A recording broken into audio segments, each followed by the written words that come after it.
have him here give us a talk. Thank you.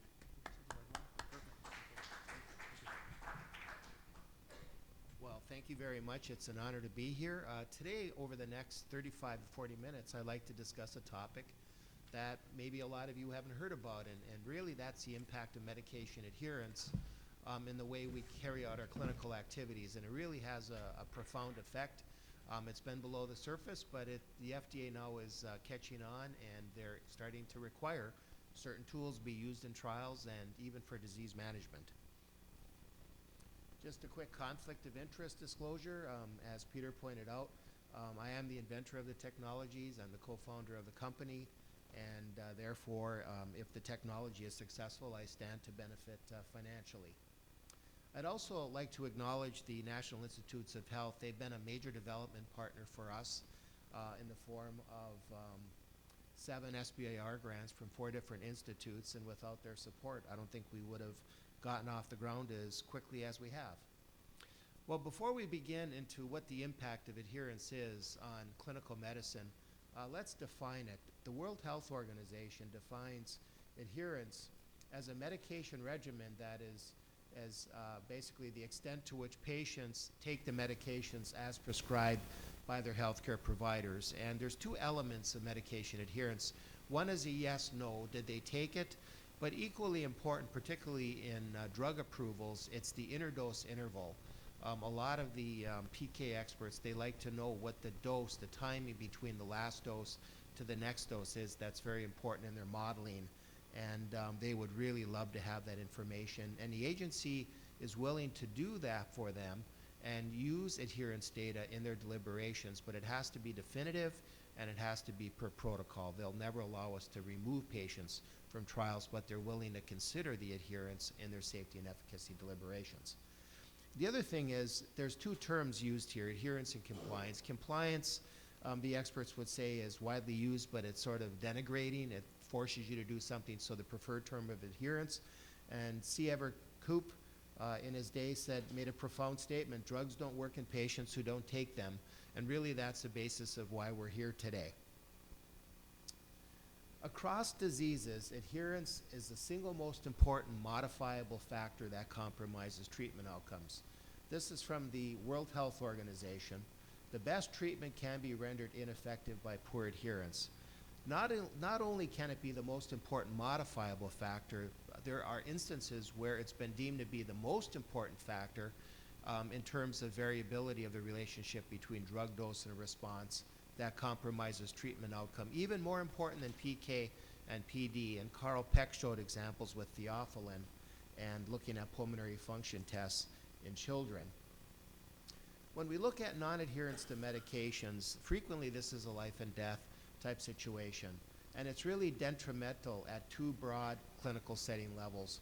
First is for disease management. You clearly get worsened outcomes, and it costs our system a whole lot more in resources to do that. The other element is clinical trials. You get definite inefficiencies and wrong conclusions from that. And I like to break this up into 2 categories of non-adherence. The first are the dramatic effects if you don't take your medication. People with epilepsy seizing, or people with HIV having basically a flare-up of their disorder, schizophrenia having to be rehospitalized. These are adherence issues that have acute, profound economic implications right off the bat. But the far bigger cost around the world are those where if you don't take your medicine, you don't feel any different. And when you look at like hypertension and statin meds for hypercholesteremia, you don't feel any different if you don't take those meds, but believe me, over the time with advanced atherosclerosis and that, and there's been formal pharmacoeconomic analyses on that, they really cost the system a lot more money. Well, why is this a problem? And the answer is adherence introduces a lot of variability in the relationship between drug dose and drug effect. And to look at this more closely, let's take a theoretical active pharmaceutical ingredient, a drug called X. When you take a drug, a dose of that drug X, the pharmacokinetics LADME translate that to a blood concentration called CX. The pharmacodynamics in the body translate that to the key biologic effects of X. That mediates the safety and efficacy of the drug. Well, what happens now is you can see there's a cascade of events If you have a lot of uncertainty on the front end of this cascade, the input, you get a lot more variability on the back end. By definitively knowing whether they're taking the dose of the drug in a yes-no manner and the interdose interval, you really can get improved outcomes with it. And the PK experts will say this is the ideal way to carry out their pharmacometric modeling that almost all new drug approvals are required to have by the agency. Well, let's look a little now at the impact of non-adherence in disease management. As was pointed out by the New England Health Institute, which is a think tank made up of government agencies, major universities, and pharmaceutical companies, they call this America's other drug problem. We're not talking marijuana doobies or cocaine, but they say it's equally or probably more important in terms of our total costs.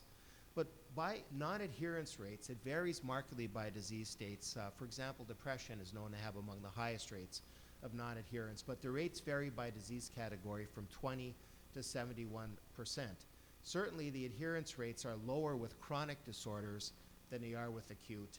And in fact, astoundingly, greater than half of people on statins don't take them for long-term therapy of hypercholesteremia. That is the single biggest impact on cost over the long term to the United States. And when you look at this further, 33 to 66% of all hospital admissions are due to poor medication adherence. Again, a huge cost to our economy. And likewise, even more importantly, it causes a lot of morbidity and mortality. 125,000 deaths per year in the United States, which would make it the fourth leading cause of death. And according to formal estimates, $290 billion per year in avoidable medical spending is caused by non-adherence to these key medications. Now I'd just like to give one typical example of the role of medication adherence in disease outcomes. And certainly the advent of antiretroviral therapy and HIV outcomes has really been dramatic. Over the last few decades, we've reduced the age-adjusted death rate by 70%. And a key factor in this, and to maintain it, is in order for those drugs to be effective, you really do need adherence rates that exceed 90%. But despite that, the average ART adherence rate is probably in the range of 70%. And that's why the companies are coming up with drugs like the quads, where they have 3 different unique mechanisms of action to minimize resistance. And then, like, for example, a 4th agent is a CYP3A4 inhibitor to boost one of the other agents that's 3A4 metabolized. Certainly, emergence of HIV resistance risks these advances. And this is just one example. You can go into TB and, unfortunately, Ebola and a whole other things that it may be relevant in the future. And this is an astounding number that I found hard to believe, but this just was published by Capgemini, which is a major marketing firm in the United States. They said the lost revenue to pharmaceutical companies because of people being non-adherent was $564 billion. This was a formal, detailed analysis that they did. So this gives you an idea. I think the global cost of pharmaceuticals is like 1.2 trillion currently. So this is a big fraction of sales, which in a way indicates non-adherence to a lot of those disorders. Now let's move on to clinical trials, which is near and dear to my heart. When we look at impact on clinical trials, the impact with chronic oral therapy in trials ranges from 43 to 78%. These really can wreak havoc in the end when the companies try to assess the safety and efficacy of the data. And unfortunately, non-adherence is rarely documented using objective measures that can prove a given person did or did not take the medication. So thus far, the agency has been reluctant to use those in key deliberations. We have been dealing with them, and they said if you can provide by a drug development tool mechanism the evidence that a given person is taking it, we will allow companies per protocol to analyze their data, taking into account the adherence data. And there's 2 major consequences in a trial setting with medication non-adherence. You cause suboptimal safety and efficacy assessments, and you really have inefficient resource utilization, and I'll describe each of these in a second. Let's talk about suboptimal safety and efficacy.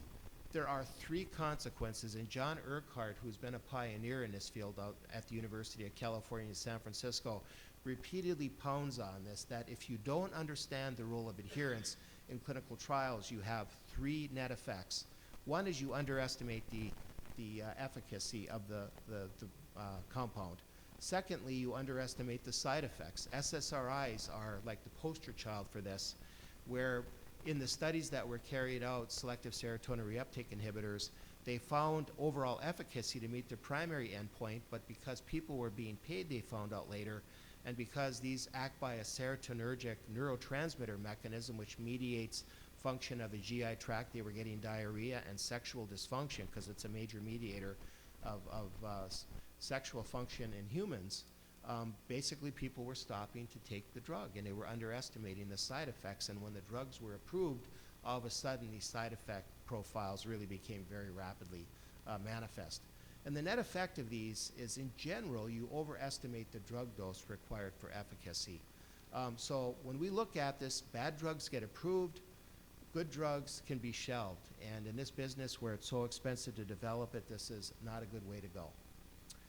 It is a very arduous process to get drugs approved in the United States, Europe, and Japan, and other localities. And what do I mean by that? Only 1 in 10,000 drugs invented in the lab ever see the light of day and comes to market. It takes 15 years of R&D to cause a commercial launch of a drug. An average clinical trial cost, and I've seen those that are even higher than this, $35,000 to $45,000 per trial participant. And you get erroneous conclusions and less informed decisions, which have major economic consequences for us, the payers, and governments, etc. And the net result is you see increased costs and increased sample size and study duration, which are likely unnecessary. Here's an example of how non-adherence can torpedo studies. This was a $50 million study sponsored by the United States government and key foundations.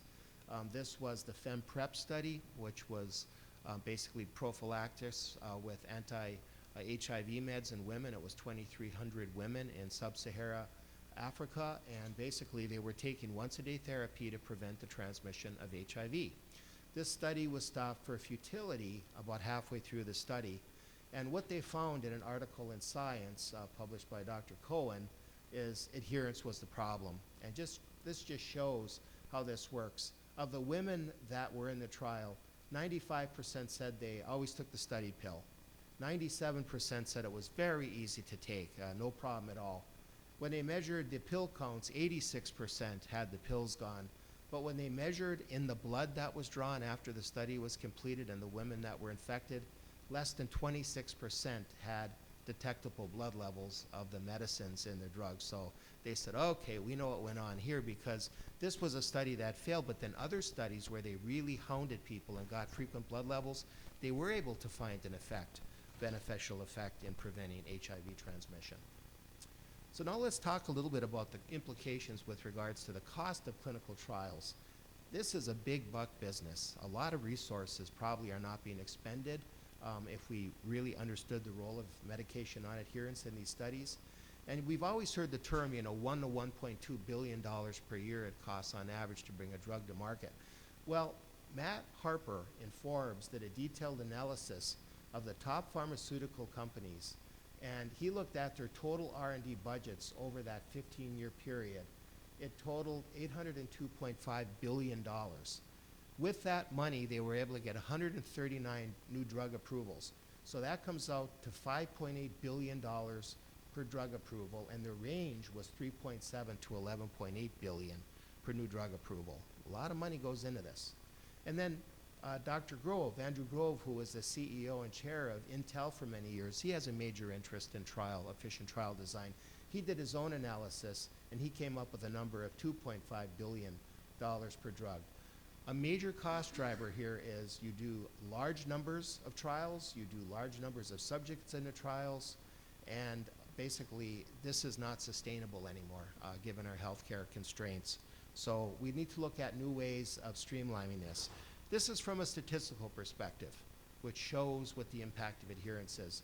Two noted statisticians, Matsui and Bodas, did analyses modeling with random non-adherence, and I emphasize random, not predictable, random non-adherence. And Matsui, he modeled this with an alpha of 0.05 and a power of 0.9. If you compare two groups with interval data like blood pressure, cholesterol levels, and if your mean compliance fell from 100% to 70%, you would need twice the number of subjects to achieve the same p-value.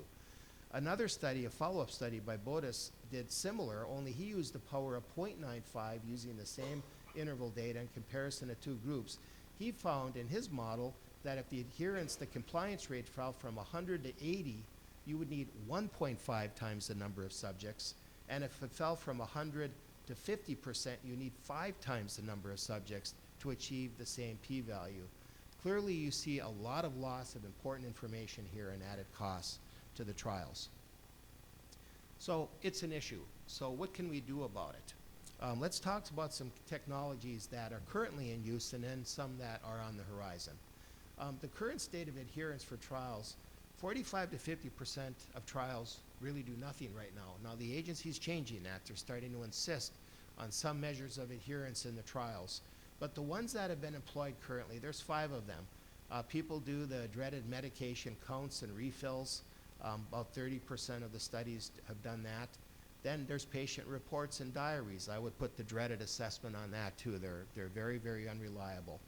The third is you can use electronic medication monitors. These are an improvement like MEMS caps where you screw the top off the container, which then is telemetered that they open the container. It doesn't tell you whether they put it in their mouth, whether they swallowed it, whether they took 10 pills out of the container. It's an improvement, but it's still not ultra reliable. Probably the best way to do this, you can do therapeutic blood levels, but again, this is infrequently done, maybe once a month, once every 2 months. So somebody could not take the drug for the first 27 days of the month. They could take it the last 3 days of the month, so they would be very non-adherent, but the blood levels may achieve steady state, and they'd say you've been adherent. Plus you have to draw blood, which is invasive, and it's very costly. This is increasing because companies have been burned so much, and a lot of companies have failed because they haven't met their endpoints that they're resorting to blood draws. And then directly observed therapy has been considered the gold standard. But if you recall, and a lot of us in the room may be old enough to remember Jack Nicholson in One Flew Over the Cuckoo's Nest, you basically can tongue the medicine, and even if it looks like a directly observer, like a nurse is looking, you may not swallow it. The system I'll describe actually documents absorption of the medicine in the body, so you know it was actually taken. Now there's 2 new adherence monitoring tools on the horizon. The first is what is called an ingestible sensor. This is an electronic-based system. And then the one that I've spent a lot of time at the University of Florida developing is a GRAS chemical-based system. So let's just talk briefly about this ingestible chip. Here they simply put a chip on the surface of a medicine. And in that chip there's a battery. And in the battery there is a degradable insulator. And basically that battery then activates an antenna that sends a conductive signal out through the body. So when that system hits the stomach, the acid dissolves the insulator, activates the battery, which then activates the antenna, sends a conductance signal, and this small item on the arm now has increased in size to a big patch on the stomach because they wanted to get more surface area to try to capture the signal. So this is an electronic-based system. You wear the patch 24 hours a day, and you have to change it once a week. So if you're at the beach or whatever, or you don't want to have patches on you or get in a shower with one, this would be what you'd be up against. Now this is a system that we've spent a lot of time over the last 4 years developing. And this is a breath-based technology called SMART to definitively document adherence to medications via any route of administration. And what it is it's a breath-based system that accurately verifies that the right person took the right medicine via the right route at the right time, and I would even say the right dose of the medicine. It enables accurate reporting of the medication adherence and persistence, and the goals with this system is to provide definitive verification of ingestion that would pass muster with the agency. We want it to be reliably objective. We want it to be highly simple and non-invasive, which it is. And we want the data to be reportable in any format that a subject may want. We can do this dose by dose, column up. We can do it passively, so the data is looked at the end of the study. And all this is telemetered via cell phone capability built into a little portable device. There are 2 key system components of the SMART system. And we've done a number of pivotal studies. Overall, we've seen a 98.4% positive detection accuracy with the system. The first key item is the SMART medication itself. Here we just simply take safe food additives that the agency is comfortable with. which generate by metabolism exhale breath markers that promptly appear in the breath with each dose of the study medication. This is done by over-encapsulating the API with placebo or active control, or you could even take them separately in a blinded manner. Either way would work. The smart device collects breath samples. You blow directly into it. Each subject would have the device in their home, and it analyzes sample for the breath markers to verify ingestion, and it captures a facial photograph of the user when they blow into it, so you know it was person X's breath that provided that sample. And it wirely transmits all this data automatically, and it populates a database that you can access on the internet from anywhere. When we look at the smart medication platform, we're using things that the agency has already told us. We're very comfortable with these. We don't worry about toxicology or anything like that. But the nice thing about the chemical approach is I can document adherence to IV administered drugs, subcutaneously administered drugs, IM, eye drops, inhalation. All those approaches can be used, and a lot of the compounds that are of relevance are on the inactive ingredients list, and they're direct food additives, so the agency is very, very comfortable with that. We looked at a lot of different chemical classes before we came up with the one that we think works the best, and we decided on secondary alcohols because they yield ketones in the breath, which is the primary mode of excretion of those. And the one that we're developing currently is 2-butanol. And 2-butanol is a direct food additive. It has a permissible daily exposure of 300 milligrams per day using very, very conservative guidance. And we're proposing to use 40 to 50. So they're like, this is not an issue with us. And that 2-butanol gets metabolized by a special enzyme of the ADH1 alcohol dehydrogenase class called alpha-alpha ADH, which is unlike the beta-beta ADH, which metabolizes primary alcohols. This does not have any genetic variability in it. It's only one type of alpha-alpha ADH. And that produces 2-butanol, otherwise known as methyl ethyl ketone. And the nice thing about these simple aliphatic alcohols is you get very significant absorption in the stomach. About 20 to 25% of a dose of these alcohols goes directly through the stomach line, and there's alpha-alpha ADH in the stomach wall. When it goes through the stomach, it drains into the portal vein directly into the stomach where you have very high concentrations, so we very rapidly see generation of the marker in the breath. I mentioned that the enzyme is not subject to genetic polymorphisms, and because the alpha-alpha ADH has such preferential affinity, the KMV max parameters of that compared to the beta-beta ADH, we literally have gotten people to the point of not feeling too much pain with ethanol and taking shots of vodka and things like that, and we see no problems with generation of the marker in the breath. The good news is there's 22 secondary alcohols that are approved by the agency, so we could generate 22 unique markers in the breath, and we find that the adherence detection window is easily 20 to 90 minutes at the doses that we've used. And this just simply shows from the formulation we're using what the concentration time relationship is, and it persists out to 60 minutes, but we can go even further than 90 minutes in other studies that we've done. We're doing this in a number of ways. These are our marker delivery solutions. We can basically use soft gels that contain the formulation. They're ready, they're GMP, they're stable. We're developing powder where the adherence marker can be just simply a powder that you pour into a capsule with the drug. We can surface mark solid oral dosage forms with the marker, okay, which is really nice because then you don't need to alter anything with the finalized tablet or capsule formulation.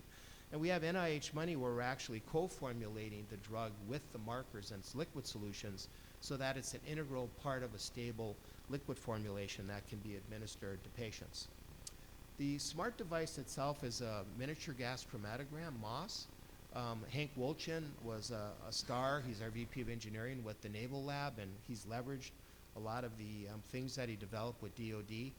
His sensors are used worldwide for detecting chemical warfare agents in subways and the military theaters overseas. And it's very, very easy to use. One push button, it has all the visual audible prompts. It provides definitive verification. It has subpart per billion sensitivity. We can detect up to 15 or 16 different analytes with the chromatogram on the front end. It takes a picture, which provides a biometric authentication. And it also detects acetone, isoprene, and ethanol very, very well. So we know it's a human breath matrix. And the ethanol is important for CNS studies. We can actually determine whether somebody's been imbibing ethanol in the study. We measure the function of the device remotely, and all the data is fully encrypted and automatically uploaded via internal cellular modules to HIPAA-compliant pipeline storage facilities. And this basically describes what I mentioned. The way it works is the subject is reminded by the device. You provide a baseline breath sample. You swallow the smart medication. You wait a period of time. You then blow into the device again. The adherence marker is released in the stomach. It's absorbed through the stomach. It's immediately metabolized. It's exhaled into the breath. And when you provide that second breath, it detects it, and then all the data is uploaded. So really, it's a very, very simple system, and the picture of the patient knows that you actually ingested that. So the way this works then is you get your baseline breath sample. On our MGC, a retention time of 100 is very specific for 2-butanone. After a period of time after you swallowed it, you can see this big peak here, and that's after 40 milligrams was ingested. So you know very well that they ingested that assembly that contained the 2-butanol. And so you get these advantages. You really get a nice breath print along with the photo, so you know that a specific person used the system. You know it's verified. The adherence, you get confirmed presence of acetone and isoprene, ensuring human breath was provided, and you have ethanol levels which provide it. Now this is not a one-trick marker pony. We can do multiple markers. Here I put in 2-butanol and 2-pentanol, which generate 2 different ketones, 2-butanone and 2-pentanone. And lo and behold, if you look at this peak right here, that's ethanol right there, that peak there. We all have ethanol, even if you're a teetotaler, because the colon has bacteria that metabolize sugars to alcohol. That's how sensitive this is to detecting ethanol. We've done a series of validation studies, as you can guess, for regulatory approval. We've done analytical testing of the devices. We've done a number of pivotal studies for system performance. We've done usability studies in people with HIV and a number of physical handicaps, CNS issues, and we've done a lot of interference studies looking at candy, foods that contain butanol, alcohol, smoking, everything else, and none of these, when they're used properly, affects the efficacy of the system. So in summary, the performance studies we've done 33 studies over 4 years encompassing over 1,300 experiments and 328 unique subjects. We've analyzed over 8,500 breath analyses, and we've had no interference for food or even ingesting large quantities of fluid. Overall, we have 98 to 100% accuracy detection at 20 to 90 minutes post-ingestion. And all the subjects said it was very easy to use and sort of mindless to use the system, which is exactly what we wanted.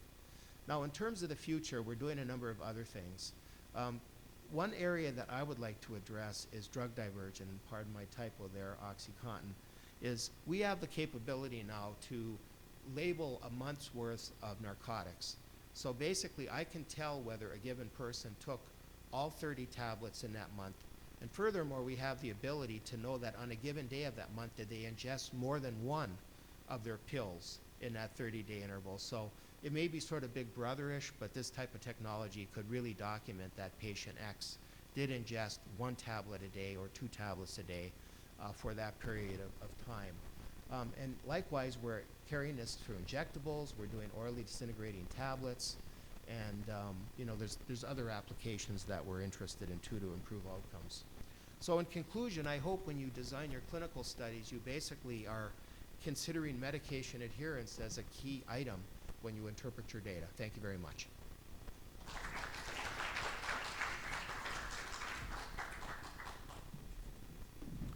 Thank you very much. Can I start with a question out of interest? Sure. Can you discuss Eluate, what steps you needed to do in order to get approval? You know, so what's the current status of this? Yep. You know, what do you need to get the approval? That's right. We were fortunate. We worked with the FDA closely on this, and we were designated as a drug development tool, or DDT, which has a huge advantage. When companies go to the agency and they want to employ the tool in their studies, there's just a box that has to be checked now. So this tool can be used across studies, And all you would need to do would be standard testing that's done with any type of system that the company would bring to the agents anyway. Standard dissolution testing, standard pharmaceutical stability testing. And so we are and we're being qualified as a biomarker. It's the biomarker qualification team. So the DDT mechanism really streamlines approval for us, so we were delighted to be able to get that designation.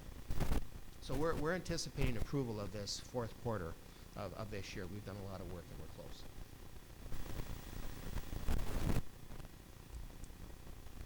Thank you very much.